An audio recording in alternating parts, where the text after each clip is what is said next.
On va prier. Viens t'asseoir ici. Comment tu vas loin quoi?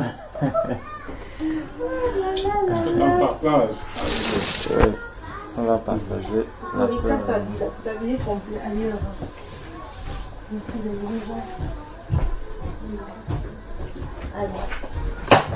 La sœur a choisi la bonne part.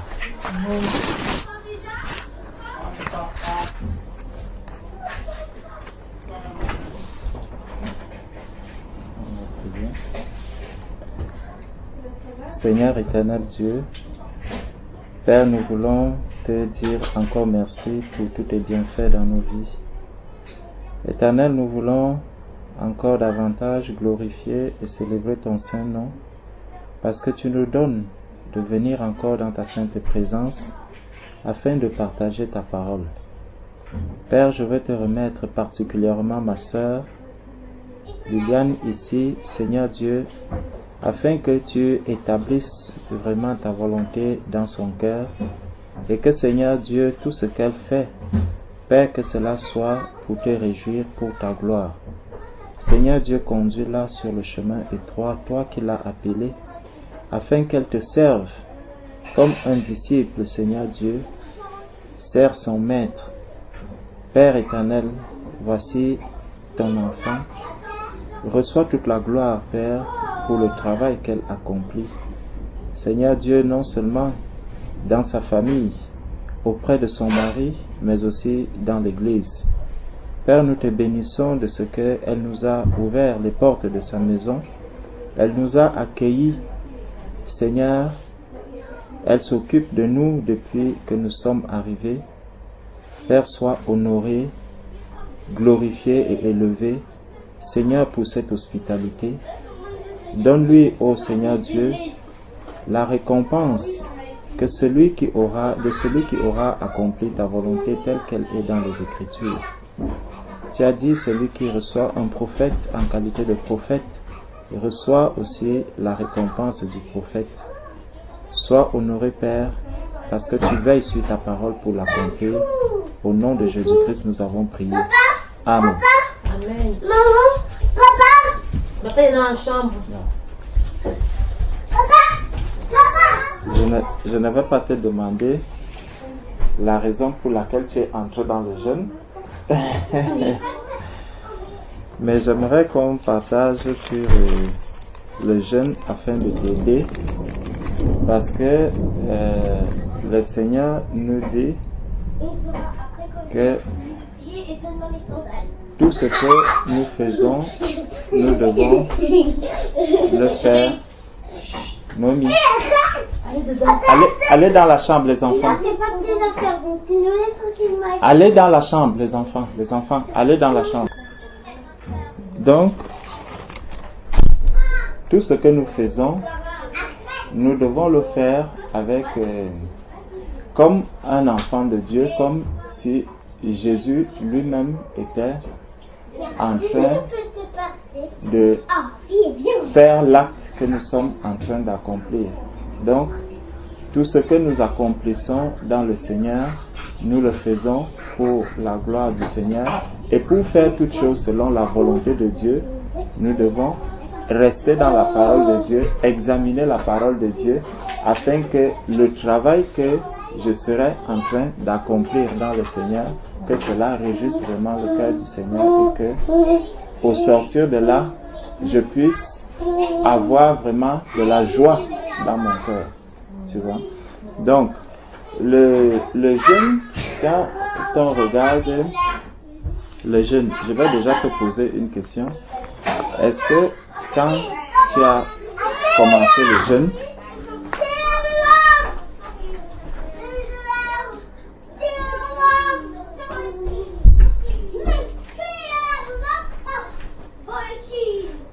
lorsque tu as commencé le jeûne, est-ce que tu en as parlé avec le frère? Non, pas avant de commencer. Pas avant de commencer. Bon. Parce que tu viens de maison, tu vas dire que la vie n'a pas besoin de ce comme je veux en fait. Il n'a pas de protocole, pas besoin de son vie. Parce que lui n'est pas trop dans les jeunes, c'est pas son truc. Il n'y a pas de souci, si tu veux venir, tu fais ta vie spirituelle, il n'y a pas de souci.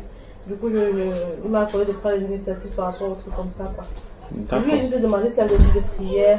Il me donne pas une liste de jours de prière, quoi. Et c'est les jours de prière que je peux prier aussi par manger, qui me donne. Donc, au début, je n'ai pas besoin de l'informer. Voilà. Néanmoins, même si lui, il t'a dit... Donc, de demander son avis, on peut de l'informer, mais pas de demander l'autorisation. Voilà. Ah, oui. Il faut toujours et toujours l'informer parce que c'est pour ça que je disais que tout ce que nous faisons reste dans la lumière, tu entends, afin qu'il ne puisse pas, parce que lorsque tu rentres dans le jeûne, en fait, tu cherches à faire la volonté de Dieu. Donc, je le disais parce que prenons 1 Corinthiens chapitre 7.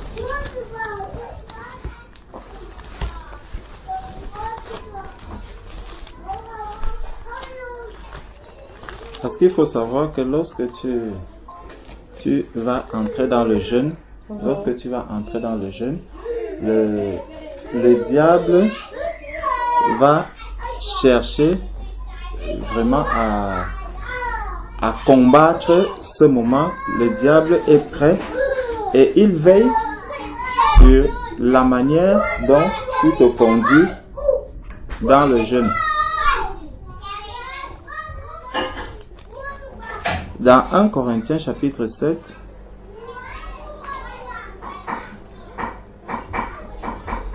à partir du verset 4. 1 Corinthiens chapitre 7 à partir du verset 4. Du verset 4 au verset 5. C'est bon? Voilà.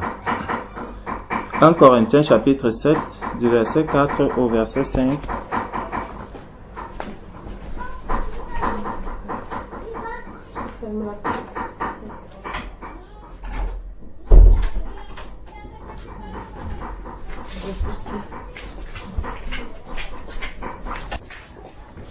Nous dit ceci: la femme n'a pas autorité sur son propre corps, mais c'est le mari.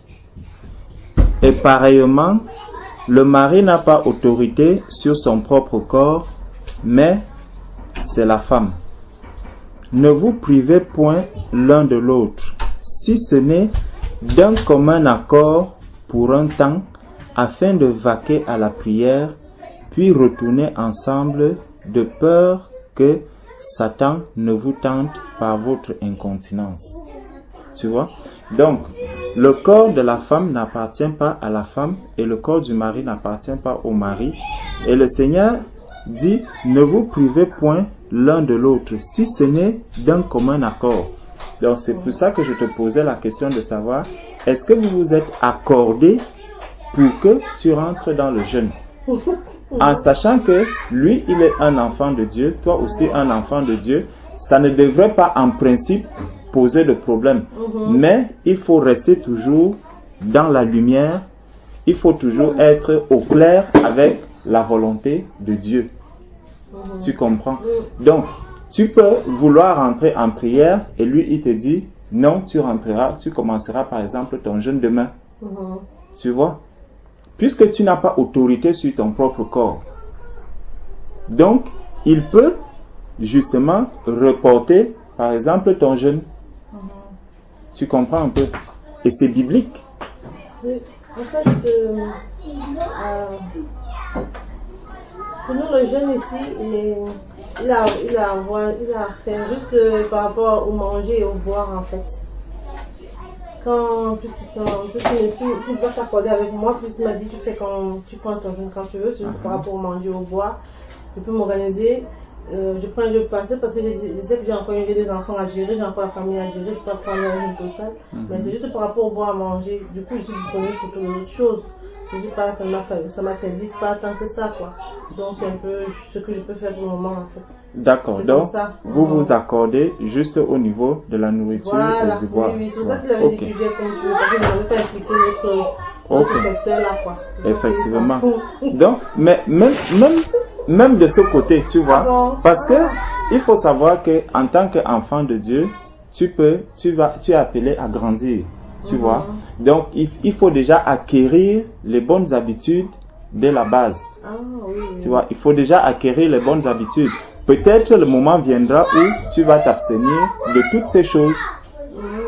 Tu vois, et il ne faudrait pas qu'en ce moment, que lui aussi, il soit surpris parce que si toi tu veux à un moment donné te dire bon, je vais m'abstenir du boire, du manger, même de la chambre et tout. Bon, là quand tu viendras lui dire que mes chéris, tu lui diras non. En fait, c'est que je veux me priver de tout. Tu vois, il ne faudrait pas qu'il soit surpris qu'un jour tu arrives comme ça, quand à un moment donné il te dit et toi tu lui dis non, je suis en jeûne. Tu vois? Voilà, sans que ça ne pose un problème. Donc il faut l'habituer vraiment à ce qu'il comprenne que il y a des moments que tu vas prendre pour faire ton jeûne et que ça peut aller, tu peux te priver vraiment de beaucoup de choses en dehors de simplement du manger et du boire. Tu vois? Donc il faut savoir, il faut connaître ce verset biblique où il dit ne vous privez point de l'un de l'autre. Et quand on dit se priver, il dit ne vous privez point l'un de l'autre, si ce n'est d'un commun accord pour un temps afin de vaquer à la prière. Donc tu vois que la Bible prévoit bien que tu peux décider de vaquer à la prière et de te priver justement de ton mari. Donc tu te prives du corps de ton mari et lui, il va se priver du tien. Et là, il faut véritablement qu'il y ait un accord. Donc afin de vaquer à la prière puis retourner ensemble de peur que Satan ne vous tente par votre incontinence. Donc c'est d'abord là, ça c'est quelque chose que beaucoup de personnes justement, c'est un aspect que beaucoup de personnes oublient souvent. Parfois même une femme qui, imagine-toi une femme qui est mariée à un non converti, tu vois, il va falloir qu'elle négocie bien avec son mari, parce que ça ne s'adresse pas simplement au couple de personnes converties. Même si tu es avec un inconverti, il faut pouvoir demander, prier d'abord et demander au Seigneur d'incliner le cœur de ton mari afin qu'il puisse accepter ta demande. Tu vois un peu? Voilà. Et pour que tu restes dans la lumière, dans la vérité avec ton mari et devant Dieu. De sorte que lorsque tu rentres dans ce jeûne-là, que Satan n'ait rien à t'accuser par rapport au moment que tu passes dans le jeûne. Tu comprends? Donc maintenant, venons donc dans Ésaïe 58. En sachant que, bon, le jeûne n'a pas commencé. Le jeûne n'a pas commencé avec l'Église. Tu vois, le jeûne vient depuis l'ancienne alliance. Il y a des personnes qui ont jeûné. Et on voit bien que même dans l'Église, donc le jeûne depuis l'ancienne alliance jusqu'à la nouvelle alliance, on parle du jeûne. Il y a des personnes qui ont fait le jeûne, mais il y a quelque chose de fondamental qu'il faut comprendre. Jésus avait dit à la Samaritaine que Dieu recherche les vrais adorateurs, qu'il adore en esprit et en vérité. Dans l'ancienne alliance, les gens de l'ancienne alliance n'avaient pas reçu cette révélation, mais cette révélation a été donnée au moment où Jésus-Christ est venu sur la terre. C'est à la Samaritaine qu'il a révélé cela. Donc, dans l'Ancienne Alliance, on voit des personnes qui jeûnent.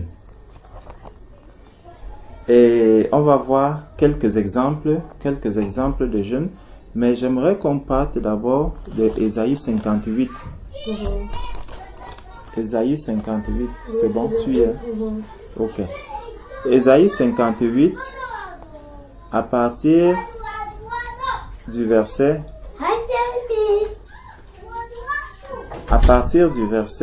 2. Ésaïe 58, à partir du verset 2. Il est écrit: tous les jours, ils me cherchent. Ils veulent connaître mes voies, comme une nation qui aurait pratiqué la justice et n'aurait pas abandonné la loi de son Dieu. Ils me demandent des arrêts de justice. Ils désirent l'approche de Dieu. Que nous sert de jeûner si tu ne le vois pas? Que nous sert de jeûner si tu ne le vois pas? De mortifier notre âme si tu n'as point égard. Voici le jour de votre jeûne. Vous vous livrez à vos penchants. Donc, le Seigneur va donc commencer à révéler la manière dont beaucoup de personnes vont jeûner, la manière dont certaines personnes vont se mettre dans le jeûne. Il dit: voici le jour de votre jeûne, vous vous livrez à vos penchants. Donc, voici le jour de votre jeûne, vous vous livrez à vos penchants et vous traitez durement tous vos mercenaires. Voici vous jeûnez, vous disputez et vous querellez. Vous frappez méchamment du poing, vous ne jeûnez pas comme le veut ce jour, pour que votre voix soit entendue en haut. Donc, la parole de Dieu nous montre donc ici qu'il y a une manière de jeûner pour que la voix soit entendue en haut. Il y a une manière de jeûner. Plus haut, juste plus haut, il a déjà montré ce que les personnes sont en train de faire au moment qu'ils passent le temps dans le jeûne. Et il a demandé à quoi ça sert de jeûner, à quoi ça sert de jeûner si tu ne le vois pas. Donc il désire l'approche de Dieu. Que nous sert de jeûner si tu ne le vois pas? De mortifier notre âme si tu n'as point égard. Donc ça sert à quoi si tu ne prends pas garde à ce que Dieu dit, à ce que Dieu attend de toi pendant le moment de jeûne? À quoi est-ce que ça va te servir de jeûner?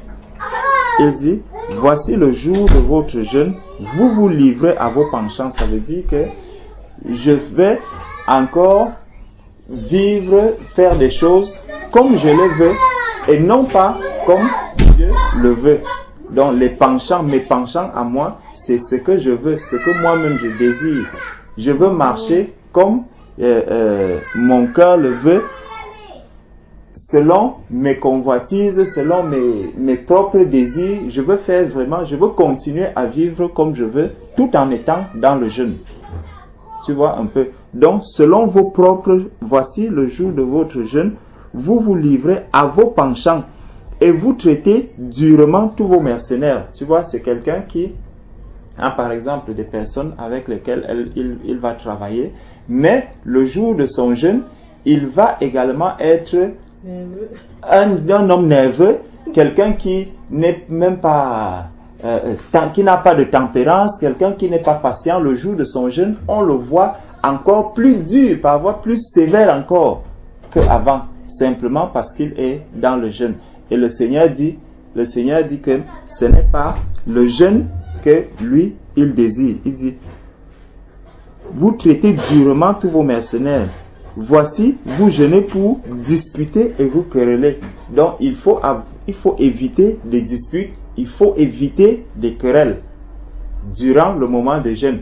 Et ça, pourquoi est-ce que ça ne veut pas dire que le moment du jeûne, je vais éviter les disputes, je vais éviter les querelles. Donc, si je traitais durement le mercenaire, quand je rentre dans le jeûne, je dois prier le Seigneur parce que je rentre dans le jeûne pour acquérir quelque chose, pour forger quelque chose, pour fabriquer quelque chose en moi. Ça veut dire que si j'étais quelqu'un, par exemple, qui traitait durement le mercenaire, il faudrait que lorsque j'entre dans le jeûne, je commence à prier le Seigneur afin que le mercenaire que je traitais durement, qu'il me donne maintenant la capacité de pouvoir le traiter autrement. Est-ce que tu vois un peu? Donc, je vais rentrer dans la prière pour jeûner. Voilà pourquoi, au moment du jeûne, je vais commencer à exercer quoi? Une nouvelle manière de traiter le mercenaire avec qui je suis. Voilà pourquoi il reproche le fait que durant le jeûne, tu traites durement le mercenaire. Ce n'est pas bien devant Dieu de traiter le mercenaire durement. Donc pendant le moment du jeûne, je dois prier en disant, Seigneur, donne-moi de bien traiter le mercenaire qui est avec moi. Afin que, vraiment, en le traitant de cette manière, que lui-même se dise, waouh, mais le chef a quand même changé. Tu vois un peu? Donc si j'étais quelqu'un qui aimait les disputes, pendant le moment du jeûne, je dois prier le Seigneur en disant, Seigneur, aide-moi afin que je ne sois plus quelqu'un de dispute. Et donc, pendant le moment du jeûne, si on te voit en train de te disputer, on se demandera, mais pourquoi est-ce que...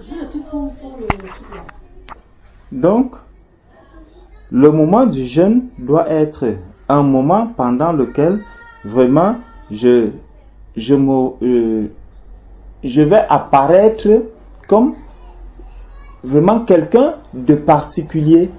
Et ça, ce n'est pas que je vais acquérir cela durant le moment de mon jeûne, je vais travailler cela pour le laisser encore après le jeûne. Non, parce qu'il y a le moment où on entre dans le jeûne, il y a le moment du jeûne, et maintenant, après le jeûne, comment est-ce que je vais me comporter, comment est-ce que je vais vivre. Il faut qu'on voit soit une progression dans ma marche spirituelle. Est-ce que tu comprends? Il faudrait qu'on voit une progression dans ma marche spirituelle avec Dieu. Que l'on voit que j'ai vraiment grandi au sortir du jeûne. Qu'il y a quelque chose qui a changé spirituellement en moi. Tu comprends un peu? C'est pour ça qu'il dit, voici, vous jeûnez pour disputer et vous querellez. Vous frappez méchamment du poing. Vous ne jeûnez pas comme le veut ce jour. Donc, celui qui fait toutes ces choses-là, qui est rentré dans le jeûne, ayant par exemple un mauvais comportement vis-à-vis de son mari, elle traite durement les personnes qui sont autour d'elle, il manque de patience, il manque de tempérance, il manque de tout. Il rentre dans le jeûne, il commence à jeûner pendant le jeûne, son caractère n'a pas changé, il ressort de là, son caractère est le même. Il dit que vraiment ce jeûne-là, tu n'es pas en train de jeûner comme le veut l'Éternel. Donc, verset 5. Est-ce là le jeûne auquel je prends plaisir, un jour où l'homme humilie son âme, courber la tête comme un jonc et se coucher sur le sac et la cendre? Est-ce là ce que tu appelleras un jeûne? Donc, beaucoup de personnes vont adopter des attitudes extravagantes. Ils vont se mettre dans une tenue, vraiment certains vont mettre le noir, ou d'autres vont mettre le blanc, la tenue blanc, ou certains vont vraiment être là toute la journée, ils ne parlent pas, ils ne font pas ceci, ils ne font pas cela. Donc, il va adopter vraiment une attitude externe, parce que quand il dit ici, courber la tête comme un jonc et se coucher sur le sac et la cendre, est-ce là ce que tu appelleras un jeûne? Donc, les choses que les gens vont voir, les choses que les gens voient pour attirer justement les regards par rapport à ton état personnel. Non pas par rapport au caractère, par rapport à ton attitude. Et il demande donc, est-ce là ce que tu appelleras un jeûne? Un jour agréable à l'Éternel. Voici le jeûne auquel je prends plaisir. détache les chaînes de la méchanceté. Voilà. Comme on disait que tu traites durement le mercenaire. Il dit donc, lorsque j'entre dans le jeûne, il faut que je détache les chaînes de la méchanceté, dénoue les liens de la servitude, renvoie libre les opprimés et que l'on rompt toute espèce de joug. Ça veut dire que lorsque j'entre dans le jeûne, lorsque je suis dans le jeûne, il faudrait que je me débarrasse de la méchanceté, que je renvoie libre l'opprimé. L'opprimé, ça peut être quelqu'un avec qui j'ai eu un différend, quelqu'un avec qui j'ai eu des problèmes, quelqu'un qui m'a fait du mal et que je n'arrivais pas à pardonner. Je ne peux pas rentrer dans le jeûne ayant ce fardeau-là dans le cœur. Je ne peux pas rentrer dans le jeûne portant ce fardeau-là en moi. Il faudrait que je puisse me libérer de ce fardeau lorsque j'entre dans le jeûne. Il faudrait même que je puisse prier pour que le Seigneur accorde vraiment la grâce à cette personne qui m'a fait du mal d'être totalement libéré de ses chaînes et qu'il puisse rencontrer le Seigneur. Je dois prier pour mes ennemis durant le moment de jeûne. Je dois véritablement rentrer dans le Seigneur comme lorsque Jésus-Christ, avant que Jésus n'aille à la croix, Jésus était en train de prier, il était en train de prier, il était en train de prier.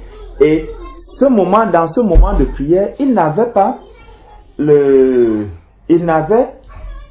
de tristesse vis-à-vis d'un quelconque homme, d'un homme sur la terre. Il ne s'inquiétait pas de tout ce qui allait se passer, comment est-ce que les choses devaient arriver et tout, mais il priait vraiment pour que le Seigneur lui donne la force de pouvoir braver toutes les épreuves qui arrivent devant. Quand on regarde un peu, donc durant le moment de jeûne, il faut vraiment aller avec un cœur léger. Il faut vraiment se dire que je suis en train de me préparer vraiment à être quelqu'un de plus mature. Je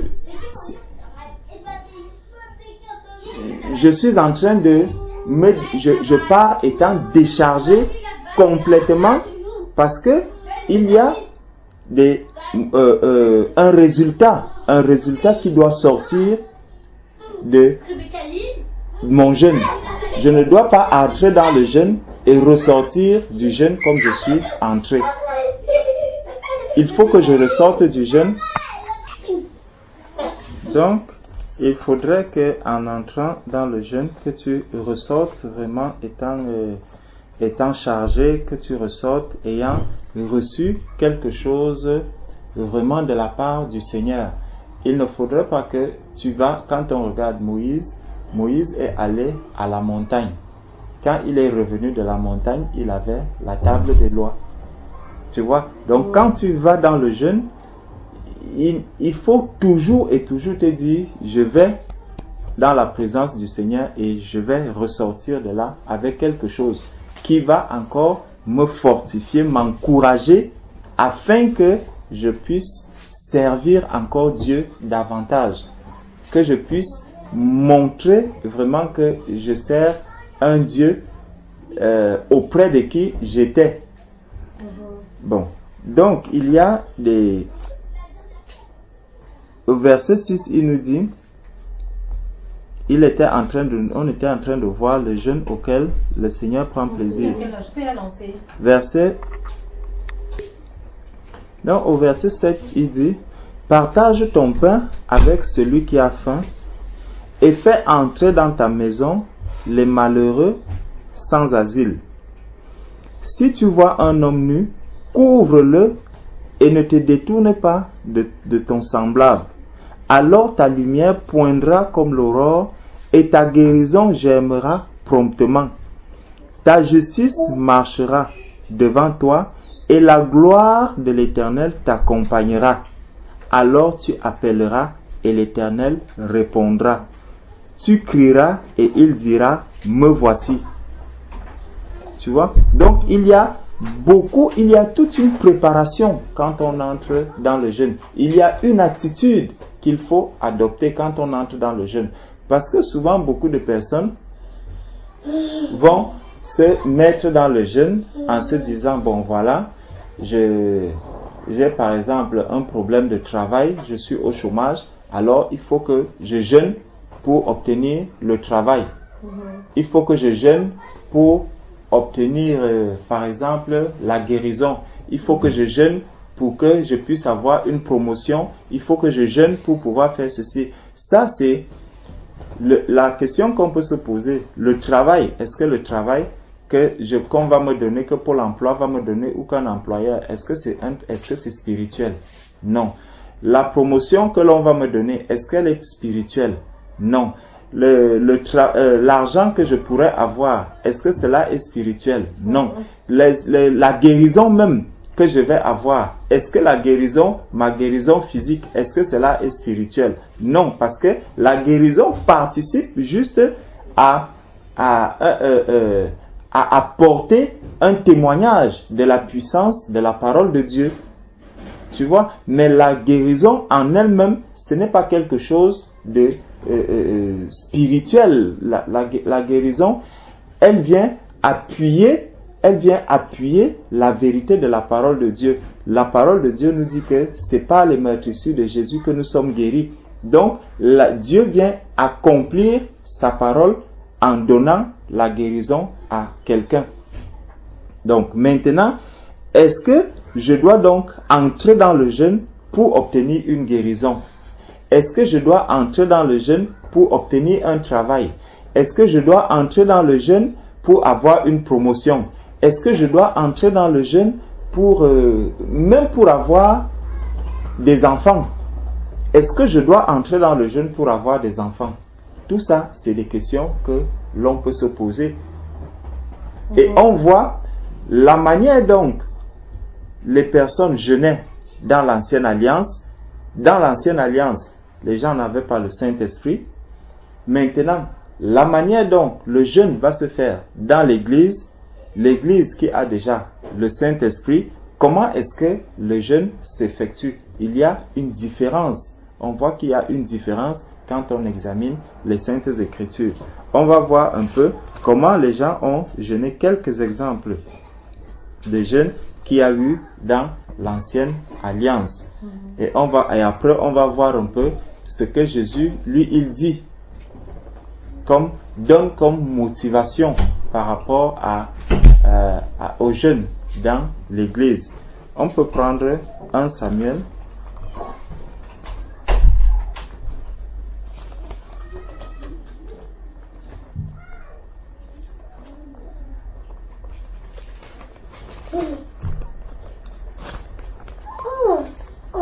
Un Samuel chapitre 7.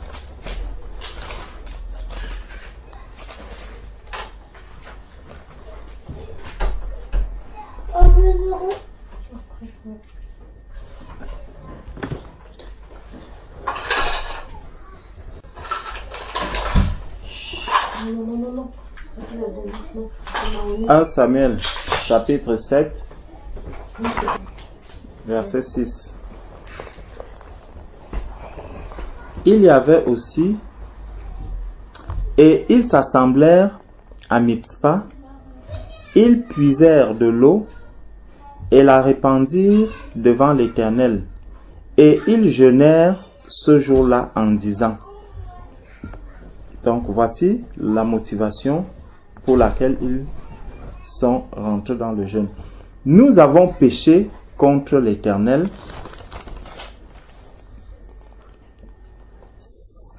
Nous avons péché contre l'Éternel. Samuel jugea les enfants d'Israël à Mitzpah. Donc, c'est parce qu'ils ont péché qu'ils sont rentrés dans le jeûne. Donc, à cause du péché, ils sont rentrés dans le jeûne. Donc, lorsque l'Église, quelqu'un qui a le Saint-Esprit, lorsque quelqu'un qui a le Saint-Esprit a péché, lorsque quelqu'un qui a le Saint-Esprit a péché, plutôt que de rentrer dans le jeûne, la parole de Dieu nous dit que nous devons nous repentir de nos péchés. Nous devons nous repentir de nos péchés. Ça veut dire, je dois confesser mon péché en tant qu'un enfant de Dieu, parce que j'ai l'Esprit de Dieu en moi.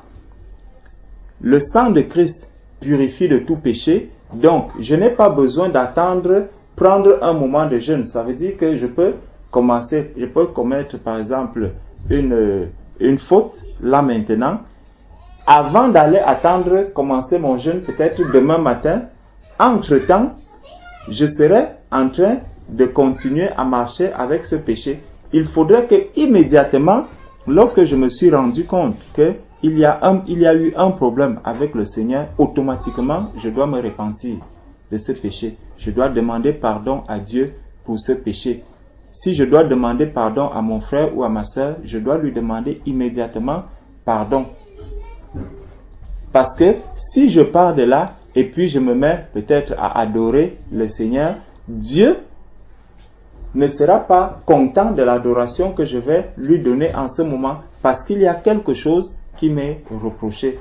Et le diable est en train de m'accuser sur ce péché que je suis en train de commettre. Donc, on voit que dans l'ancienne alliance, il y a des choses qui se faisaient. On pouvait rentrer dans le jeûne parce qu'on a péché. Mais dans la nouvelle alliance, nous allons simplement nous repentir de notre péché. Bon, on peut encore prenons Zacharie. On va prendre juste quelques exemples. On ne va pas tout prendre. Prenons Zacharie, chapitre 7. Zacharie, chapitre 7.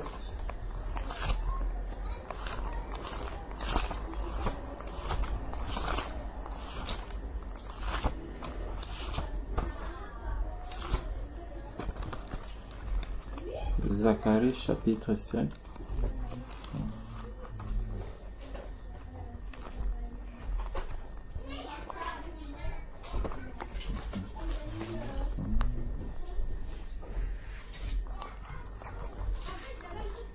C'est bon?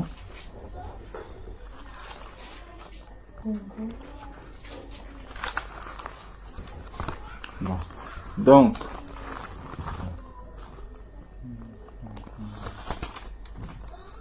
Zacharie chapitre 7, à partir du verset 5. Zacharie chapitre 7, à partir du verset 5. Il est dit, prenons à partir du verset 4. La parole de l'Éternel des armées me fut adressée en ces mots. Dis à tout le peuple du pays et aux sacrificateurs, quand vous avez jeûné et pleuré au 5e et au 7e mois, et cela depuis 70 ans, est-ce pour moi que vous avez jeûné? Et quand vous mangez et buvez, n'est-ce pas vous qui mangez et vous qui buvez? Ne connaissez-vous pas les paroles qu'a proclamées l'Éternel par les premiers prophètes lorsque Jérusalem était habitée et tranquille avec ses villes alentours et que le Midi et la plaine étaient habités?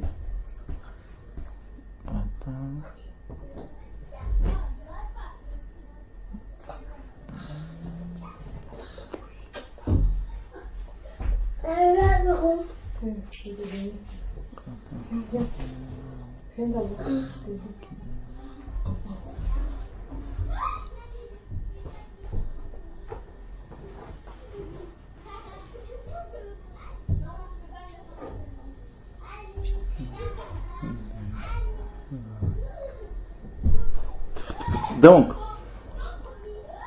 il dit au verset 7, ne connaissez-vous pas les paroles qu'a proclamées l'Éternel par les premiers prophètes lorsque Jérusalem était habitée et tranquille avec ses villes alentours et que le Midi et la plaine étaient habités, La parole de l'Éternel fut adressée à Zacharie en ces mots.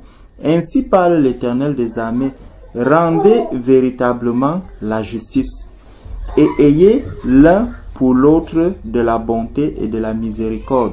N'opprimez pas la veuve et l'orphelin, l'étranger et le pauvre, et ne méditez pas l'un contre l'autre le mal dans vos cœurs. Mais ils refusèrent d'être attentifs, ils eurent l'épaule rebelle et ils endurcirent leurs oreilles pour ne pas entendre. Ils rendirent leur cœur dur comme le diamant pour ne pas écouter la loi et les paroles que l'Éternel des armées leur adressait par son esprit, par les premiers prophètes. Ainsi, l'Éternel des armées s'enflamma d'une grande colère. Quand il appelait, ils n'ont pas écouté. Aussi n'ai-je pas écouté quand ils ont appelé, dit l'Éternel des armées. Donc, tu vois que lorsque on n'a pas une bonne attitude, et ça, le peuple avait pris l'habitude de jeûner. Il avait pris l'habitude de jeûner régulièrement. Certaines personnes vont jeûner régulièrement. Bon, peut-être je vais jeûner tous les 3 mois, peut-être tous les ans, je vais jeûner pendant 40 jours. Peut-être au mois de juin, je prendrai 40 jours de juin à juillet pour jeûner. Pendant telle période, je vais prendre tel nombre de jours. Ça devient une habitude, ça devient une routine. Voilà.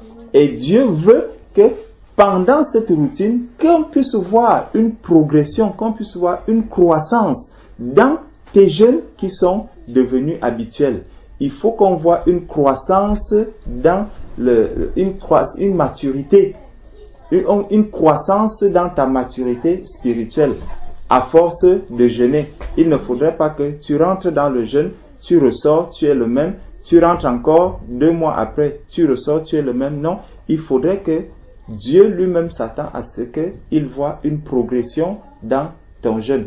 Donc même pour ceux qui font régulièrement des jeûnes, parfois à intervalles réguliers, il faudrait qu'on voit un résultat. Dieu s'attend à ce qu'il y ait un résultat. Parce qu'il dit ici que s'il ne voit pas ce résultat, si ce qu'il te demande de faire, tu ne le fais pas, même si tu rentres régulièrement dans les jeûnes, cela va amener le Seigneur même à se mettre en colère contre toi. Et que, plutôt que de t'écouter, lorsque tu l'appelleras, il ne t'écoutera pas. Parce que lui aussi, lorsqu'il te parle, tu n'écoutes pas. Donc, c'est encore une raison, un motif que nous devons avoir, c'est que lorsque j'entre dans le jeûne, je dois entrer dans le jeûne parce que je veux écouter vraiment la voix du Seigneur, parce que je veux obéir à Dieu. Et il faut que j'entre dans le jeûne parce que je vais prier le Seigneur afin de bien l'écouter et d'obéir à sa loi, d'obéir à sa volonté, d'obéir à ses commandements, d'obéir à sa parole. C'est ça qui va également motiver ma présence devant le Seigneur. Donc on peut encore prendre Esther. Prenons Esther, chapitre 4.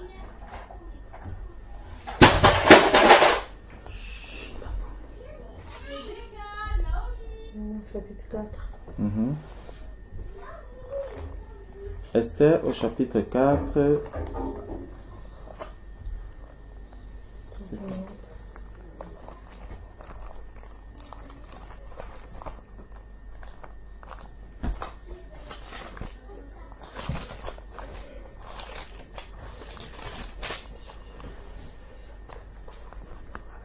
Esther, chapitre 4,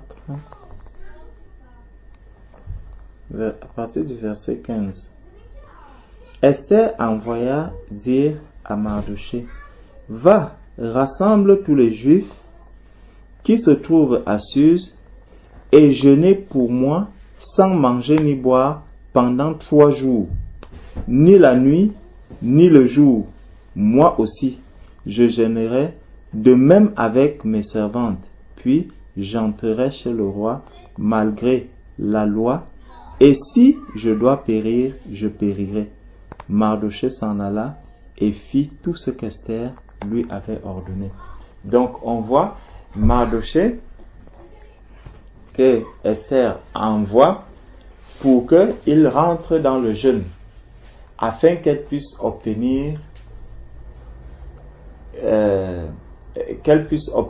une faveur, qu'elle puisse obtenir une faveur de son mari. Qu'elle puisse obtenir une faveur de son mari. Or, dans l'Église aujourd'hui, Jésus-Christ est venu révéler que dans le mariage, Dieu est venu et Jésus est venu révéler les rapports qui existent entre l'homme et la femme. On voit un peu ici comment la femme pour entrer, pour obtenir une faveur, pour obtenir quelque chose de son mari, comment est-ce qu'elle s'est pliée en quatre? Elle a pris du temps pour gêner afin d'obtenir la faveur de son mari. Or, ayant reçu la grâce d'être enfant de Dieu, le Seigneur nous apprend les rapports qu'un mari, une femme doit avoir vis-à-vis de son mari. Imagine qu'aujourd'hui, pour aller demander à ton mari de ne pas, par exemple, de ne pas mettre quelqu'un en prison, que tu prennes du temps dans le jeûne, ça peut être une bonne attitude. Lorsque, par exemple, si ton mari, par exemple, n'est pas converti déjà, tu vas vraiment demander. La parole de Dieu nous dit que c'est Dieu qui incline le cœur du roi. Donc, tu vas rentrer dans le jeûne pour prier, pour demander au Seigneur vraiment de te donner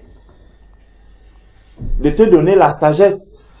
Voilà, de te donner la sagesse afin que lorsque tu viens parler à ton mari, que son cœur puisse être attendri. Ça, tu peux te mettre en prière, tu peux te mettre en jeûne. Vraiment, non pas que Dieu n'est pas capable de le faire, parce que Jésus-Christ, c'est lui qui incline le cœur du roi. Donc, c'est lui qui va incliner le cœur du mari, c'est lui qui va travailler dans le cœur de ton mari. Mais maintenant, il faudrait que toi-même, tu sois déjà en conformité avec le Seigneur. Que ta relation avec le Seigneur soit clean.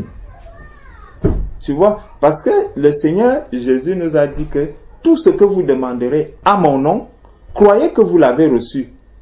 Tu vois, donc je demande quelque chose au nom de Jésus. Je n'ai pas besoin d'entrer dans un jeûne pour venir demander quelque chose au Seigneur.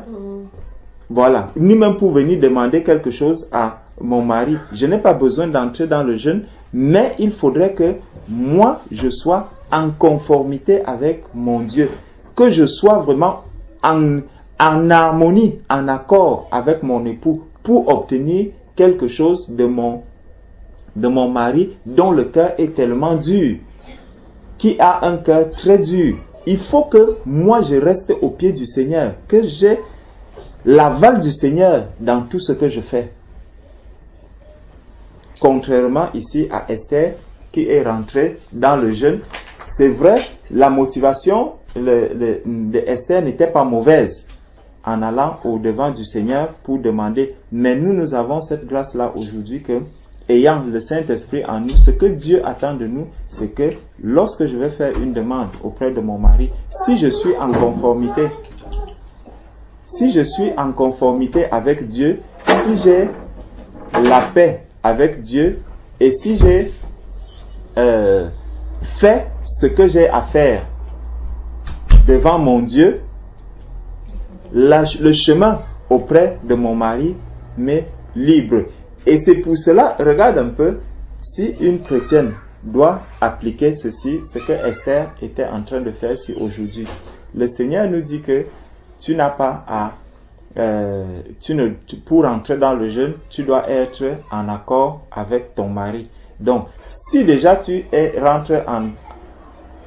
dois obtenir l'aval de ton mari pour te mettre en jeûne. Ton mari te demande donc, pourquoi est-ce que tu veux jeûner? Hein? Esther qui est là aujourd'hui, elle vit avec son mari, elle dort tous les jours avec son mari, elle dit à son mari, bon, là, chérie, je vais je ne sais pas si tu le permets, j'ai envie de prendre vraiment quelques jours là pour jeûner. Son mari lui demande, pourquoi tu veux jeûner? La réponse, si elle doit rester dans la logique de la vérité, forcément, elle doit lui dire, je veux jeûner parce que il y a un acte que tu es en train de vouloir poser et vraiment, moi, je ne trouve pas que cet acte-là est correct devant Dieu. Tu vois? Donc, la motivation, quand elle va parler, même poser même le problème à son mari, l'objet pour lequel elle va rentrer dans le jeûne va sortir. Dès que le mari va lui demander la raison pour laquelle elle veut rentrer dans le jeûne. Tu vois un peu? Donc, le Seigneur nous a affranchis de ces motifs que nous avons souvent pour entrer dans le jeûne. Si nous restons vraiment dans la parole de Dieu, si nous restons dans la lumière, il y a beaucoup de motifs, de motivations qui nous amènent souvent dans le jeûne que nous allons mettre de côté parce que nous sommes restés dans la lumière, parce que nous sommes restés au pied du Seigneur pour faire la volonté de Dieu. Le cas de Esther, une femme qui est convertie, qui marche comme le Seigneur le veut auprès de son mari, cette situation-ci sera réglée avant même qu'un jeûne ne soit déclenché. Est-ce que tu vois? Donc, une femme qui est soumise à son mari, qui vit avec son mari, qui est en paix avec son mari, qui est vraiment dans la volonté de Dieu, dans son ménage, dans le cadre de son ménage, lorsqu'elle voit son mari qui veut prendre une mauvaise décision, si l'idée même de venir en jeûne lui vient en tête, elle va se dire, bon, le Seigneur me dit que il faut que ce soit en commun accord. Donc, je rentre, chérie, je veux prendre quelques jours de jeûne. Donc, je vais forcément peut-être m'abstenir d'être avec toi et tout, et tout, et tout. Bon, si le mari ne veut plus de toi, il va dire, ah, fais ce que tu veux, ça ne me regarde pas. Ok. Là, plutôt même que de commencer à jeûner pour un cas comme celui-là, commence plutôt à te dire, vraiment, Seigneur, donne-moi la force. Donc, tu rentres encore, tu te dis, là, plutôt que de prier pour ce sujet pour lequel je suis parti, mais comment est-ce que mon mari, il n'a plus vraiment... c'est comme s'il ne s'intéressait plus à moi, c'est comme si ceci, le questionnement va arriver et avant même d'entrer dans le jeûne, prépare-toi d'abord, dis-toi d'abord, qu'est-ce qui est en train de se passer dans le cadre de mon ménage? Parce qu'une femme qui rentre dans le jeûne, son mari qui s'intéresse vraiment à elle, qui est en paix avec son épouse, va forcément lui demander, mais qu'est-ce qui est en train de se passer? Donne-moi la raison de ton jeûne. Pourquoi est-ce que tu vas dans le jeûne? Si c'est un chrétien, peut-être je peux t'accompagner dans ce jeûne. Si je vois que ce n'est pas nécessaire que j'y aille avec toi, bon, ok, gloire à Dieu, je vais te laisser entrer, avancer dans le jeûne. Donc, on peut voir maintenant, prenons maintenant dans le Nouveau Testament parce que le Seigneur Jésus lui-même aussi a parlé du jeûne. Le Seigneur a parlé du jeûne. Allons dans Marc chapitre 2.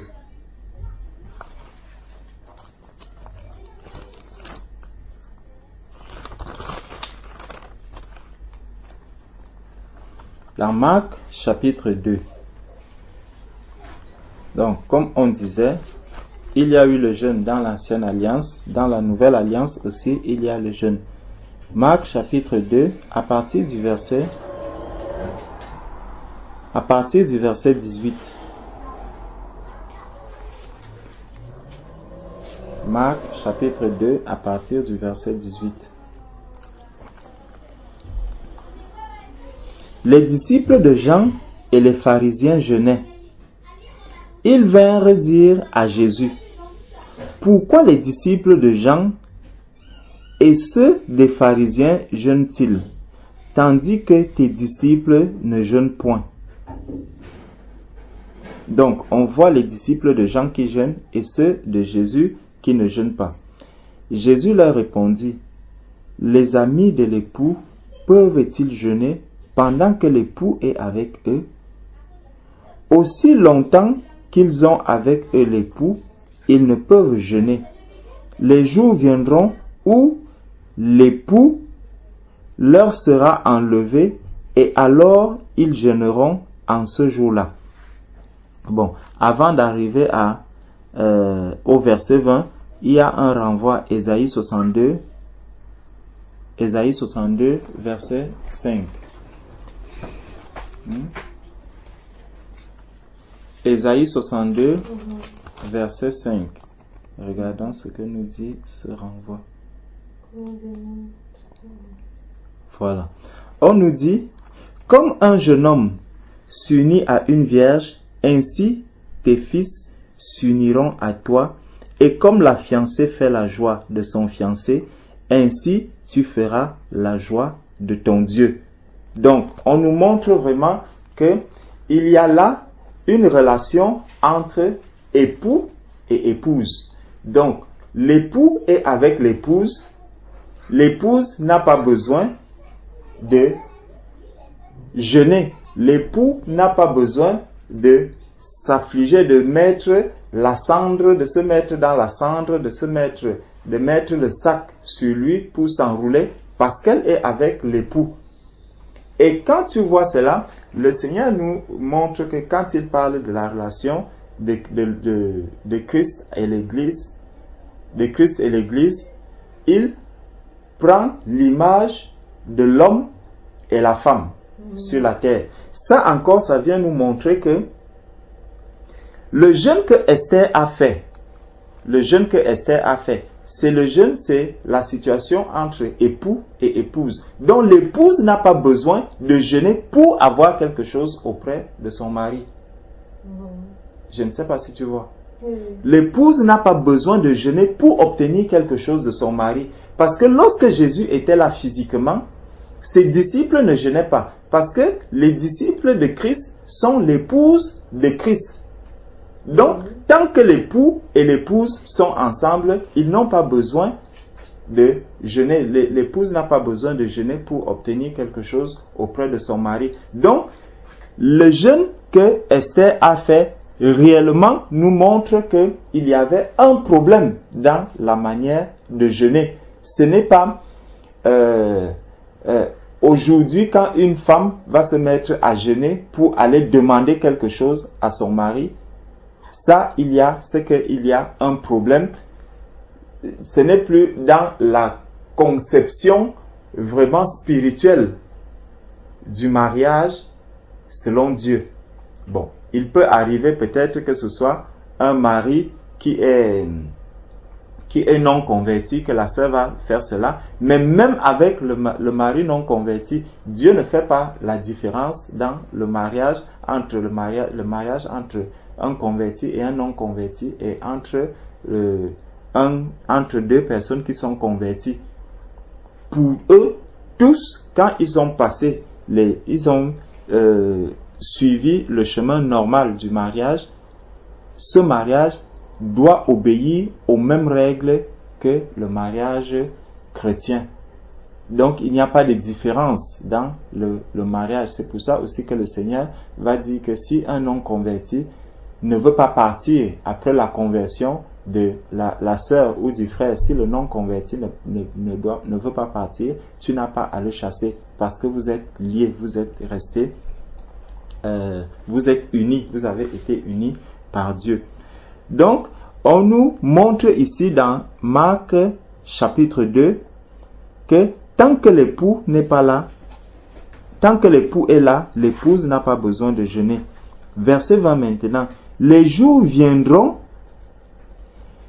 et où l'époux leur sera enlevé et alors ils jeûneront en ce jour-là. Donc lorsque l'époux ne sera plus là, c'est alors que l'Église pourra jeûner. Et pourquoi l'époux va jeûner? Parce que l'époux n'est plus là. Donc c'est en quelque sorte, l'épouse pleure quoi? Il pleure l'absence du mari. Tu vois un peu? Il pleure, l'épouse pleure l'absence, le fait que le mari ne soit pas présent. C'est sa manière à elle de d'avoir cette intimité. Donc, dans les pleurs, dans ce moment de jeûne, elle rentre dans une intimité spirituellement, puisqu'elle ne peut pas la voir, elle n'a pas la possibilité de la voir physiquement. Donc, elle rentre dans une intimité spirituelle avec lui. Parce que l'époux n'est pas là physiquement. C'est parce que l'époux est enlevé. Ça, c'est ce que Jésus-Christ dit à ses disciples. Que parce que Jésus n'est pas là, avant quand Jésus était avec ses disciples, on peut donc se demander pourquoi est-ce que l'épouse ne jeûnait pas lorsque l'époux était là. Parce que lorsque l'épouse avait besoin de quelque chose, avait besoin de savoir par exemple une attitude adoptée par rapport à telle ou telle chose, l'époux lui parlait directement. L'époux lui parlait directement. Lorsque l'époux envoyait ses disciples aller guérir les malades, quand les malades revenaient et qu'ils n'avaient pas, Jésus leur donnait des conseils par rapport à comment est-ce qu'ils doivent se comporter. Donc, il y a ce rapport que nous avons. Ça fait donc que lorsque je vais rentrer dans la présence du Seigneur, dans l'intimité avec le Seigneur, c'est pour avoir de lui vraiment la sagesse, c'est pour avoir quelque chose qui montre la différence entre celui qui est l'épouse de Christ et celui qui ne l'est pas. C'est que ici on voit dans Marc au chapitre 2, on nous montre deux sortes de disciples. Ceux de Jean qui sont en train de jeûner pendant que Jean est là, et ceux de Jésus qui ne sont pas dans le jeûne. Et Jésus leur explique que tant que l'époux est là, ils ne peuvent pas jeûner. Donc, lorsque j'entre dans le jeûne maintenant, j'entre dans le jeûne, ça devient comme si j'étais physiquement avec l'époux. Est-ce que tu comprends? C'est que, il dit, les jours viendront où l'époux leur sera enlevé et alors ils jeûneront en ce jour-là. Donc, lorsque l'époux n'est pas là, pour faire comme si l'époux était là physiquement, je dois jeûner. C'est que le jeûne me rapproche encore de mon époux. Je dois être dans une situation de jeûne comme si l'époux était là physiquement avec moi. Tu ne comprends pas. Quand l'époux n'est pas là, alors on jeûnera. Alors on jeûnera. Pour supplier peut-être au Seigneur de nous aider à maintenir la relation avec lui, bien qu'il ne soit plus physiquement là, non ou pas? Non, ce n'est pas. C'est plus profond que ça. Regarde un peu au verset 19. Au verset 19, il dit, Jésus leur répondit, les amis de l'époux peuvent-ils jeûner pendant que l'époux est avec eux? Donc tu vois, quand ils rentrent dans une relation physique, donc ils se touchent. Tu vois, ils se touchent. Ils sont vraiment intimes. Il y a cette intimité, ce rapport physique entre eux. Donc, ils ne peuvent pas jeûner. Et il dit donc que aussi longtemps qu'ils ont avec eux l'époux, ils ne peuvent jeûner. Donc, il faut qu'ils aient l'époux avec eux pour ne pas jeûner. Donc, maintenant donc, les jours viendront où l'époux leur sera enlevé. Et lorsque l'époux leur sera enlevé, alors ils jeûneront. C'est que physiquement, lorsqu'ils sont physiquement côte à côte, ils n'ont pas besoin de jeûner parce qu'ils ont ces rapports mutuels. Tu vois. Maintenant que l'époux n'est pas là, eux aussi, c'est comme si pour qu'eux aussi rejoignent l'époux afin qu'ils soient vraiment dans une forte intimité, ils doivent rentrer dans le jeûne. Oui, mais la phrase qui dit l'époux laissera enlever. Oui. Parlant de nous aujourd'hui, on peut entrer dans le jeûne justement s'il y a une rupture, s'il y a un vide. Si l'époux nous a enlevé, on va pour se réconcilier, pour chercher cette connexion avec le Seigneur dans le jeûne. Le jeûne, c'est pas C'est ça en fait, ça dépend de la motivation. En fait, de se retrouver, de rechercher. En fait, nous devons savoir une chose, c'est que ça c'est vraiment la clé. Parce que un enfant de Dieu a l'Esprit de Dieu en lui, tu vois. Il a le Saint-Esprit en lui. Et maintenant, à un moment donné, je peux être peut-être distrait, je peux ne plus être centré, concentré sur le Saint-Esprit qui est en moi, tu vois un peu. Et donc, lorsque je rentre dans le jeûne, je me dis, bon, en ce moment, je ne vais plus m'occuper de mon époux physique, je vais m'occuper maintenant de mon époux spirituel. Oui, même pas seulement des époux physiques, mais d'autres distractions, d'autres distractions en fait. C'est aussi un moment pour écarter les distractions et se retrouver aussi avec l'époux qui n'est plus là. C'est que écarter les distractions, c'est comme si quelqu'un disait, moi je ne peux pas jeûner par exemple en semaine quand je travaille. Tu vois, ce n'est pas biblique. Avec des distractions spirituelles internes, il y a des choses qui se bousculent. C'est comme une première étape, c'est comme juste se retirer du monde de façon spirituelle et faire un point en fait entre ta relation avec Dieu, faire un point. En fait, pour moi, jeûner, c'est un peu aussi s'approcher auprès de Jésus pour écouter aussi. Parce que avec tout ce qu'il y a, ce tumulte autour de toi, on n'entend même plus Dieu nous parler souvent, tout le monde est préoccupé par nos soucis, on est préoccupé par ci, par ça. Alors le jeûne peut aussi être un moment de retrait pour écouter, ou un moment d'action de grâce, afin de s'arrêter et dire merci Seigneur pour telle chose, parce qu'on est tellement absorbé et préoccupé, on ne voit même plus les bienfaits du Seigneur. Pour moi, le jeûne, c'est aussi ça, un moment pour dire merci, un moment pour écouter en fait. Mais je ne sais pas s'il y a un verset biblique qui accompagne cette habitude, quoi. Tu sais, c'est que, en fait, lorsque on part dans le jeûne, parce que ce que le Seigneur est en train de dire ici, c'est vraiment la relation, le rapport intime. Tu vois, il met un accent sur l'intimité que un disciple doit avoir avec son maître. Mais du coup, il fait ça que pendant le jeûne, parce que normalement, le disciple est permanemment, le vrai disciple en relation, c'est une question, le vrai disciple n'est pas en relation permanente avec son Seigneur, mais c'est justement, le disciple est toujours en permanence. Tu vois ce que Jésus est en train de dire ici. Regarde un peu, il y a deux sortes de disciples. Il y a les disciples de Jean-Baptiste. Tu vois, Jean-Baptiste est là. Jean-Baptiste est encore vivant. Et ses disciples sont en train de jeûner. Tu vois. Et Jésus vient donc en leur disant que mais les amis de l'époux n'ont pas besoin de jeûner, tandis que l'époux lui-même est avec eux. Tu vois. Donc, c'est comme si aujourd'hui, il y a mon frère qui est là, et puis tu te mets à dire, bon, comme Esther a dit, je vais jeûner pour demander à mon mari peut-être de faire telle ou telle chose. Je vais passer du temps dans le jeûne pour ça. Tu vois. On a vu que quand on a essayé d'examiner, on voit que devant le Seigneur, aujourd'hui, ça ne tient pas. Non, si tu as dit avant que jeûner, le Seigneur veut qu'on jeûne pour que nos voix soient entendues d'en haut. Oui. Donc, jeûner, c'est un moment où on va s'arrêter peut-être pour se dépouiller de plein de choses. Et maintenant parler pour que le Seigneur nous écoute. Ou pas. Écoute, il y a plusieurs aspects en fait. Non, c'est que quand on est enfant, parce qu'on a commencé par voir le jeûne dans l'ancienne alliance, dans l'Ancien Testament.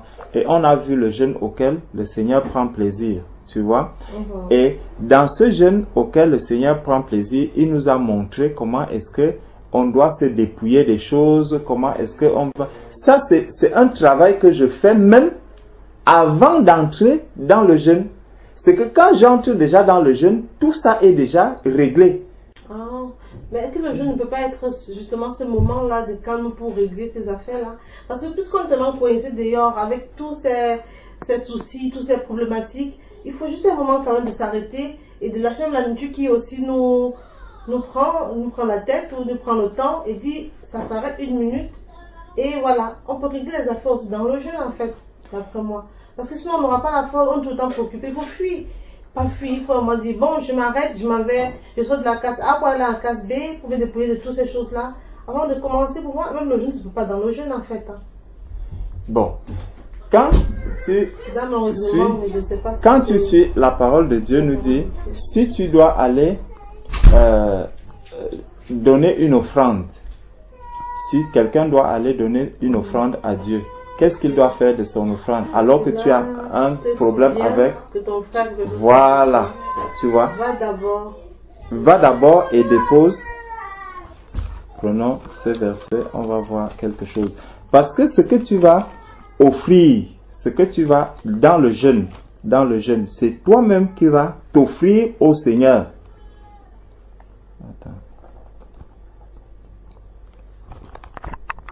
Attends. Prenons Matthieu chapitre 5.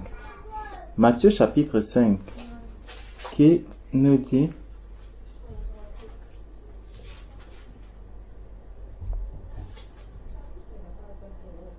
C'est bon? Matthieu chapitre 5, verset 23. Si donc tu présentes ton offrande à l'autel et que là tu te souviennes que ton frère a quelque chose contre toi, laisse là ton offrande devant l'autel et va d'abord te réconcilier avec ton frère. Puis viens présenter ton offrande. Accorde-toi promptement avec ton adversaire pendant que tu es en chemin avec lui, de peur qu'il ne te livre au juge, que le juge ne te livre à l'officier de justice et que tu ne sois mis en prison. Tu vois? Donc, tout ça, tu dois les régler. Le jeûne, on ne se lève pas, on ne le prend pas comme ça. Tu vois un peu? C'est que il y a une préparation pour entrer dans le jeûne. Vous avez dit qu'il faut qu'on redéfinisse vraiment le jeûne. Si effectivement. Bon voilà, il faut qu'on donne la définition du jeûne parce que sinon, chacun a sa... Il y a plusieurs choses qui entrent en jeu. Non, ce n'est pas qu'il y a plusieurs. Il faut comprendre une chose, n'est-ce pas? C'est que le jeûne tel qu'on le faisait dans l'ancienne alliance, l'ancienne alliance n'avait pas encore le Saint-Esprit. Tu vois, il n'avait pas encore le Saint-Esprit. Aujourd'hui, nous avons le Saint-Esprit en nous. Beaucoup de gens, tu vas même voir dans certaines assemblées où les gens disent, bon, il y a telle situation, on a besoin d'argent pour acheter, par exemple, le pupitre du pasteur. Bon, il faut qu'on jeûne pour que les dons arrivent. Tu vois, ça, ce n'est pas biblique. Ça, ce n'est pas biblique. C'est pour ça qu'on a commencé en disant, je vais jeûner, par exemple, pour dire, Seigneur, donne-moi une femme. Est-ce que c'est biblique de jeûner parce que je veux une femme? Mais, alors, qu'est-ce que la Bible veut? Les raisons pour lesquelles la Bible nous recommande de jeûner sont où alors?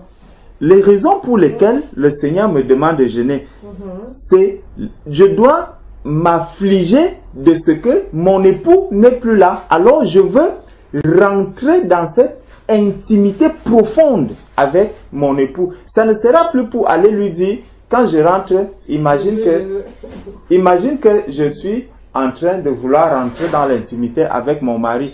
Et quand j'arrive, je lui dis, vraiment chérie, il faut qu'on achète quand même une voiture, il faut qu'on fasse ceci, Chaque fois que je rentre dans l'intimité avec mon mari, chérie, il faut quand même qu'on fasse ceci, je veux que tu me fasses ceci, je veux que tu me fasses ceci, je veux que tu me fasses ceci. Tu vois, ça dénature un peu la relation entre l'époux et l'épouse.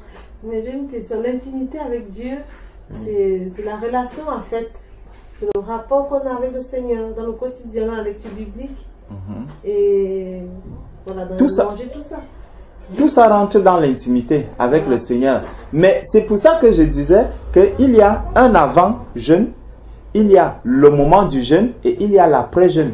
C'est que avant le jeûne, je peux avoir des choses. Le Seigneur nous dit, faites connaître vos besoins à Dieu. Donc, dans mes journées normales, je vais prier le Seigneur en demandant des choses au Seigneur. Je vais demander ci, je vais demander ça. Mais à certains moments, je peux me voir, par exemple, affaibli spirituellement, ou je dis, il faut que je puisse encore davantage m'affermir dans le Seigneur. Je rentre dans l'intimité avec mon Dieu. Je dis, Seigneur, enseigne-moi. Seigneur, parle-moi. Seigneur, fais ceci. Tu vois un peu?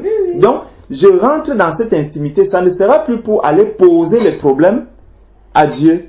Tu vois? Mais c'est pour écouter le Seigneur. C'est pour que le Seigneur me parle davantage. C'est pour ça que pendant ce moment, je serai en train, par exemple, de dire, comme on disait au début, si j'ai des faiblesses, par exemple, des problèmes de colère et autres, je rentre dans l'intimité et je vais dire, Seigneur, mais c'est toi qui formes le caractère de quelqu'un. Je veux que tu formes mon caractère afin que vraiment cette colère qu'il y a en moi, qu'elle puisse disparaître et que je paraisse devant des gens comme une épouse de Christ. Mais du coup, dans ce cas, on lui demande quand même quelque chose. Sinon, le jeûne devait plutôt être un jeûne d'action de grâce. Non, ce que je suis en train de demander en ce moment-là, tu vois, c'est pour un caractère spirituel. C'est pour ça qu'on parlait de maturité spirituelle. Il faut que j'ai une progression spirituelle dans le fruit de l'esprit. Tu vois un peu? Or, ce n'est pas toujours pour ça que l'on va dans le jeûne. On va souvent dans le jeûne parce qu'on a des problèmes charnels, parce qu'il y a de telles situations. Je vois que peut-être dans mes études, ça ne va pas bien, alors je rentre dans le jeûne. Non, il faut que quand je sors du jeûne, que l'on puisse voir que spirituellement, j'ai grandi. Il y a eu un changement spirituel en moi. Quelque chose en moi a changé spirituellement. J'ai progressé. C'est pour ça que on a vu là avec le peuple qui jeûnait continuellement, il jeûnait continuellement et chaque fois qu'il jeûnait, Dieu leur parlait et ils n'écoutaient pas, ils continuaient à faire comme ils voulaient. Et à un moment, Dieu dit, il m'appelle, je ne réponds pas parce que quand moi aussi je leur parle, ils n'écoutent pas. Tu vois? Donc aujourd'hui, en tant qu'enfant de Dieu, lorsque nous rentrons dans le Seigneur, c'est pour grandir spirituellement. Ce n'est plus pour rétrograder. Ce n'est pas que j'aurai acquis des choses et puis je ressors du jeûne, je continue encore à marcher. Parce que Jésus, le moment où il était sur la terre, physiquement avec les disciples, qu'est-ce qu'il faisait? Il les formait. Tu vois? Donc quand je rentre dans le jeûne, c'est pour acquérir une bonne formation spirituelle. Et quand je vais rentrer maintenant du jeûne, il faut que je puisse donc dire, frère Georges, j'ai jeûné pendant 5 jours. Voici ce que j'ai reçu du Seigneur. Le Seigneur me dit ceci, le Seigneur me dit ceci, le Seigneur me dit ceci, le Seigneur me dit ceci. Tu vois un peu? Oui, le Seigneur m'a reproché ceci, le Seigneur m'a reproché ceci, le Seigneur m'a reproché ceci. Et là, ça fait qu'en même temps, je vais avancer en sachant, quand je suis entré dans le jeûne au début, il y avait ceci, il y avait telle lacune, je suis entré dans le jeûne, le Seigneur m'a parlé, il m'a dit ceci, j'ai écouté et je mets cela en pratique parce que le Seigneur justement avait dit, celui qui m'aime, c'est celui qui garde mes commandements. Et quand tu gardes les commandements du Seigneur, tu dois les mettre en pratique. Donc si tu rentres dans l'intimité avec ton époux, il te donne des ordres, tu dois obéir à ces ordres. Tu vois un peu? Donc, il faut donc rentrer dans l'intimité, revenir de cette intimité et montrer un changement dans la manière dont tu adorais ton époux au début, avant d'entrer dans le jeûne. Et du coup, la préparation d'avant-jeûne, c'est biblique aussi de se préparer avant le jeûne, ou c'est par rapport au verset de si tu présentes ton offrande à l'autel? Justement, c'est par rapport à ça. Parce que donc du coup, quand on est dans le jeûne, on est une offrande alors? Oui. Vous faites le rapport comme ça? Quand on est dans le jeûne, parce que la parole de Dieu nous demande d'offrir nos corps en sacrifice. Donc, c'est notre corps que l'on offre maintenant. Parce que quand tu vas te priver, par exemple, du jeûne, de manger et de boire, qu'est-ce qui est en train de souffrir? C'est ton corps qui est dans la souffrance. Tu vois? Et ça, tu le fais en adorant le Seigneur, dans la joie. Tu vois? Tu es en train d'adorer le Seigneur. Tu peux être vraiment en ce moment, tu rentres dans le jeûne, peut-être pour prier afin que le Seigneur te donne vraiment la force de pouvoir témoigner l'amour aux autres.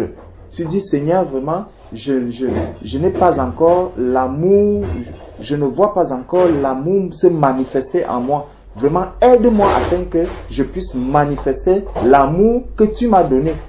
Donc, c'est pour vraiment former le caractère de Christ davantage en nous aujourd'hui. Est-ce que tu vois un peu? Parce que quand on rentre dans l'intimité, avec le mari, il y a un fruit qui sort de cette intimité. Tu vois, une femme qui va rentrer dans l'intimité avec son mari, les enfants vont arriver. C'est le fruit de l'intimité. De la même manière, lorsque je rentre dans l'intimité avec le Seigneur, il faudrait que le fruit se voie. Le fruit de l'esprit, il doit paraître. Je ne dois pas être dans des jeûnes continuels, je prie, je jeûne, mais après, on ne voit aucun fruit, on voit que rien ne sort de ce jeûne. Donc, c'est-à-dire si quelqu'un recherche une intimité permanente, il va passer beaucoup de temps à jeûner aussi. Hein. Bien entendu. Bien entendu. Paul dit qu'il était continuellement dans les jeûnes. L'apôtre Paul. Et on voit comment est-ce qu'il supportait les choses difficiles. Il supportait les souffrances que lui donnait l'évangile. Il supportait tout cela. Il supportait les frères qui étaient difficiles. Il supportait les cas qui étaient difficiles. C'est dans ce jeûne-là que le caractère de Christ prend vraiment place en nous et que on apprend vraiment à aimer comme Dieu veut, on apprend à faire des choses comme Dieu veut dans cette intimité. Parce qu'on ne passe pas, le tout ce n'est pas de rester et de dire, je vais rentrer dans le jeûne. Quand on est dans le jeûne, il faut beaucoup prier. Il faut beaucoup prier, il faut beaucoup méditer la parole de Dieu. Quand tu pries, quand tu médites, tu pries, tu médites, tu pries, tu demandes au Seigneur de te révéler ce que tu es en train de lire. C'est pour ça que je dis, avant d'entrer dans le jeûne, il y a une préparation. Ne te lève pas comme ça, tu dis, bon, qu'est-ce que j'ai même à faire aujourd'hui? Je n'ai pas une bonne nourriture à préparer, je vais jeûner. Tu vois, non? C'est que tu rentres, et cette préparation, ce n'est pas que tu vas prendre des journées à te préparer. Tu peux rester là, tu dis, bon, demain, par exemple, le Seigneur, vraiment, ça fait un moment, je n'ai pas pris du temps devant le Seigneur, donc, je vais jeûner peut-être demain, je vais m'entendre avec mon mari, je vais en parler avec mon mari, et entre-temps, quand la pensée du jeûne te vient déjà, tu commences déjà à faire un bilan de ta vie. Tu commences à faire un bilan. Est-ce qu'il y a des personnes, des manques de pardon dans ma vie? Est-ce qu'il y a des personnes que je détiens? Est-ce qu'il y a des personnes des comportements qui sont mauvais que j'ai eus? Est-ce que je ne suis pas en paix avec tel? Est-ce que je ne suis pas en paix avec tel? Est-ce que tu te poses toutes ces questions? Tu peux les régler rapidement. Et là, quand tu rentres, tu dois rentrer étant en paix. Tu ressors de là. S'il y a quelqu'un avec qui tu avais des problèmes par la suite, quand tu ressors du jeûne, quelqu'un à qui tu ne parlais pas, il faudrait que tu puisses prendre ton téléphone et lui dire vraiment, ma soeur, je te demande pardon pour telle chose que je t'avais fait et qui n'est pas au clair. Ce n'est pas qu'un enfant de Dieu doit rester avec ces choses, non. Il ne doit pas les avoir. Mais si tu t'es rendu compte que tu es entré dans ton jeûne, il y avait ce problème, au sortir du jeûne, tu dois régler cela. Ça, c'est le fruit qui ressort de ton jeûne. Et quand le jeûne finit maintenant, ne t'arrête pas, il faut continuer dans la prière. C'est ce que la parole de Dieu nous dit dans Luc 18. Il faut persévérer dans la prière, dans la méditation de la parole de Dieu. Donc, après le jeûne, il faut montrer que tu persévères dans ce que le Seigneur attend de toi. C'est un état permanent d'être persévérant et de garder cet état que le Seigneur attend de nous. Tout à fait. Pas seulement au sortir du jeûne. C'est comme il dit, c'est vrai que tu as défini le jeûne, peut-être il faut redéfinir une version plus facile à comprendre. J'ai déjà compris, mais c'est toujours un peu... Peut-être parce qu'il faut désapprendre ce qu'on avait appris du jeûne pour réapprendre. C'est ça qui est un peu dur, quoi, tu vois. Mais j'ai saisi quand même un peu la définition du jeûne, c'est pas pour demander, c'est pour bâtir une relation davantage avec le Seigneur. Mais ce qui me préoccupe, c'est préparer le jeûne, tout ça. Parce que si on est dans le Saint-Esprit, on conduit sur le Saint-Esprit, c'est que, pas qu'on ressent, on perçoit, on ne sait pas, le besoin de jeûner, il faut jeûner.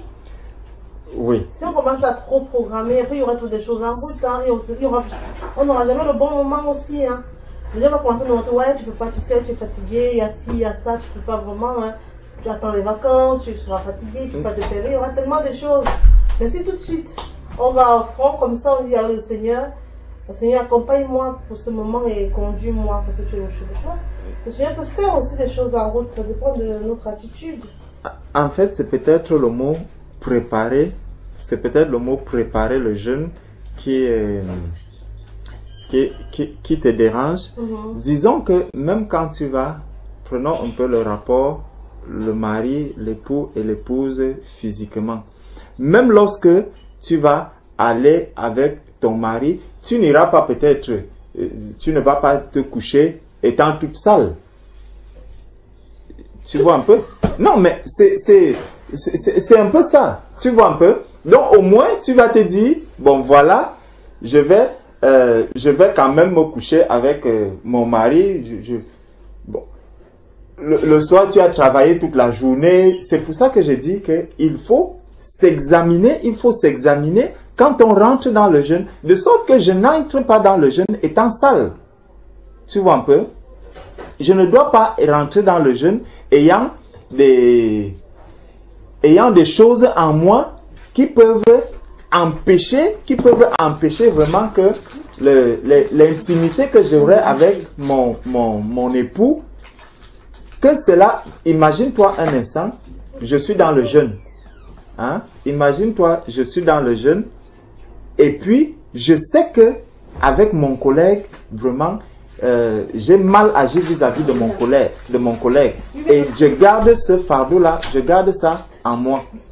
C'est pas que tu gardes, c'est de venir en moi, vous qui êtes fatigué. Il faut venir comme on est. Au Seigneur le décharge en fait. C'est ça mon problème, c'est ça ce que je ne comprends pas. On n'est pas forcément capable. C'est bon, on peut téléphoner, dire oui, je te pardonne, je fais des trucs.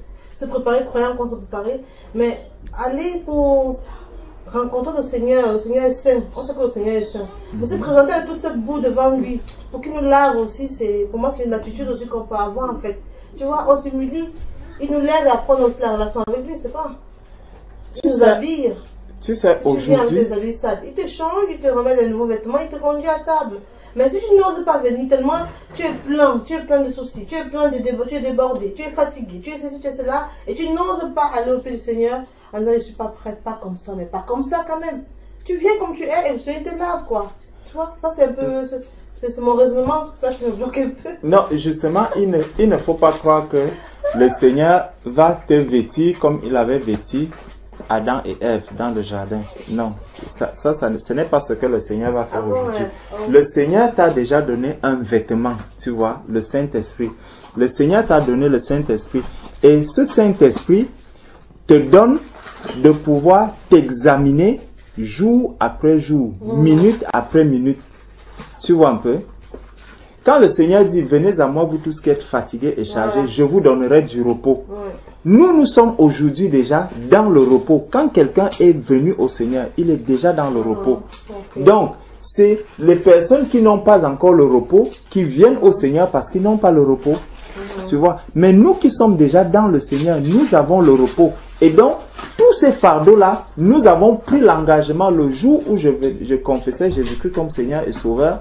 J'ai déposé mes fardeaux au pied du Seigneur. Donc, je n'ai plus même à dire que bon, voilà, j'ai des fardeaux que je porte en tant qu'enfant de Dieu. Je ne dois plus avoir des fardeaux si réellement je marche avec le Seigneur comme le Seigneur l'attend. Je ne devrais plus avoir ces fardeaux-là. Moi, si je ne marche pas avec le Seigneur comme le Seigneur l'attend, oui. je dis, Seigneur, je suis fatigué, mais je veux marcher comme tu veux. Aide-moi à porter mon fardeau, afin que je sois légère pour vraiment avoir une relation avec toi. Tu vois, c'est un peu cette démarche-là. Là où peut-être on ne se comprend pas, n'est-ce pas? C'est que je peux avoir peut-être une faiblesse. Tu vois, je peux avoir une faiblesse. Mais un enfant de Dieu, et cette faiblesse-là m'empêche d'avancer avec le Seigneur. C'est pour ça que je t'ai pris le cas, par exemple, de la colère. Quelqu'un qui se met régulièrement en colère. Tu vois. Mais quelqu'un qui peut-être a des problèmes de manque de pardon.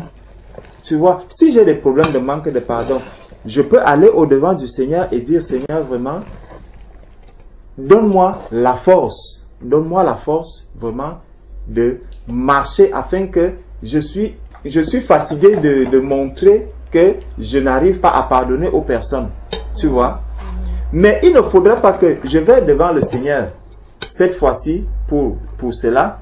Quand je sors de là, il faudrait que le fruit puisse paraître aux yeux des gens.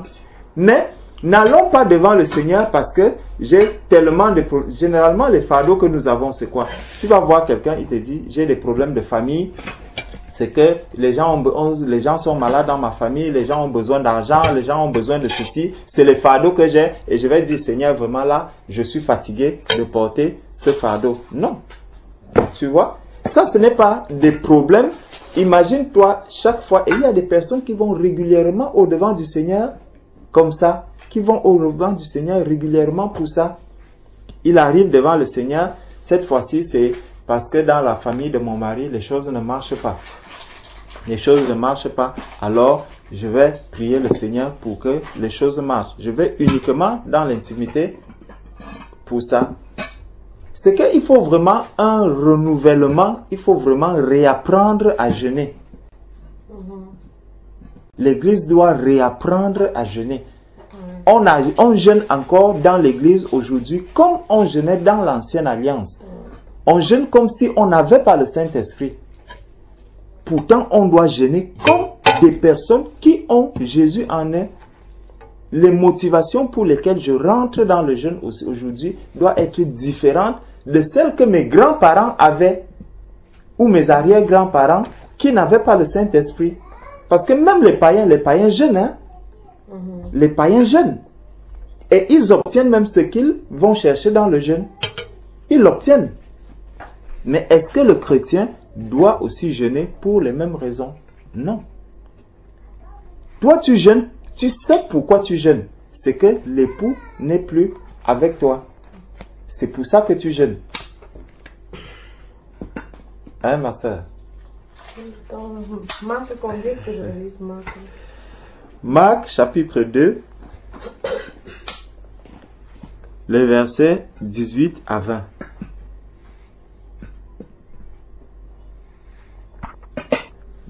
Matthieu 6, verset 17, il dit, « Lorsque vous jeûnez, ne prenez pas un air triste comme les hypocrites qui se rendent le visage tout défait pour montrer aux hommes qu'ils jeûnent. » Tu vois? Donc ce n'est pas pour les hommes qu'on jeûne.